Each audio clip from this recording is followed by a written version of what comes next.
우리는 하나님 앞에 나오는 것이 그게 뭐 복이야, 내가 그냥 나오면 되는 거지 라고 생각할 수 있습니다. 그런데요, 곰곰이 생각해 보세요. 여러분, 우리가 감히 하나님 앞에 나올 수 있는 존재입니까? 힘의 원천, 다시 말해서 이 세상에서 가장 힘이 있는 분이 누구예요? 하나님 아니십니까? 하나님은 온 우주를 만드셨어요? 아니요. 뿐만 아니라 지금도 온 우주를 가루로 만들어버릴 수도 있는 분입니다. 하나님 앞에 버텨낼 피조물은 없습니다. 하나님의 뜻을 꺾을 사람은 없습니다. 이 하나님이 얼마나 강력하신 분인지 대표적으로 보이는 게 구약 출애굽기에 나오는 호렙산에서 하나님이 내려오신 그 장면이잖아요. 시내산 호렙산에 하나님께서 강림을 하시는데, 그 하나님께서 임하기 전에 그 산을 엄청난 구름으로 빽빽하게 임재를 상징하는 구름이 내려옵니다. 그 영광의 구름 때문에 이스라엘 백성들은 막 두려워 떨기 시작했어요. 그런데 그 정도로 끝나는 게 아니라 고막을 터칠 것 같은 천둥 소리가 나고 거기에서 하나님의 음성이 들립니다.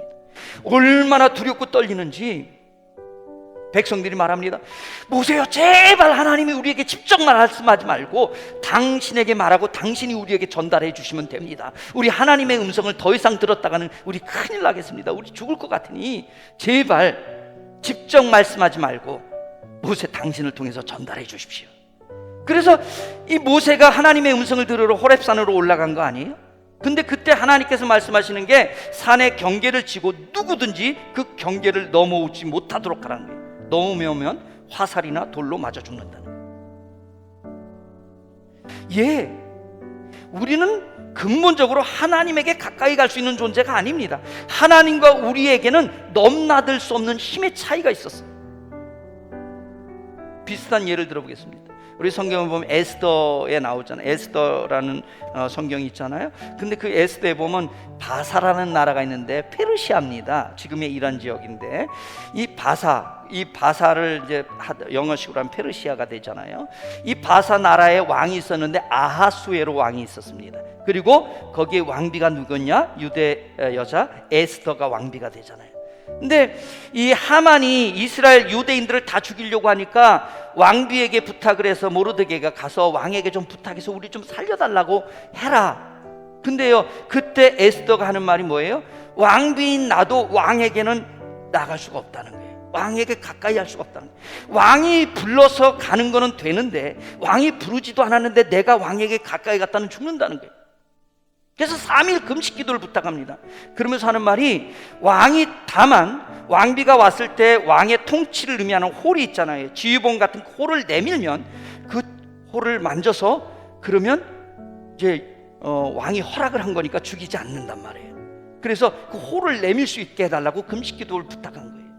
여러분, 무슨 말이에요? 왕비 그러면 부부 아니에요? 왕과 아무리 차이가 난들 똑같은 사람이잖아요. 피조물이잖아요. 부부입니다. 그런데도 왕과 왕비가 엄청난 힘의 차이가 있기 때문에 왕이 부르지 않을 때는 왕비조차도 가까이 갈 수가 없다는 거예요. 하물며 하나님 창조주 하나님과 사람은 근본적으로 창조주 하나님과 사람이기 때문에 가까이 할 수 있는 존재가 아닙니다. 하나님께 갈 수가 없습니다. 그런데 어떻게 해요? 주님 집에 거하는 자들에게는 하나님을 가까이 할 수 있는 힘을 주신다는 거예요. 물론 예수님께서 십자가의 죽으심으로 하나님과 우리를 화목되게 하나 되게 하신 것이 근거이지만 실제적으로는 우리가 주님의 교회에 나올 때 하나님을 가까이 가 섬길 수 있게 되는 줄로 믿습니다. 여러분, 힘을 얻으십시오. 주님의 집을 가까이 하여 힘을 얻어서 힘을 얻고 더 얻어서 마침내는 주님 앞에 가까이 나갈 수 있는 저와 여러분 되어지기를 축복합니다.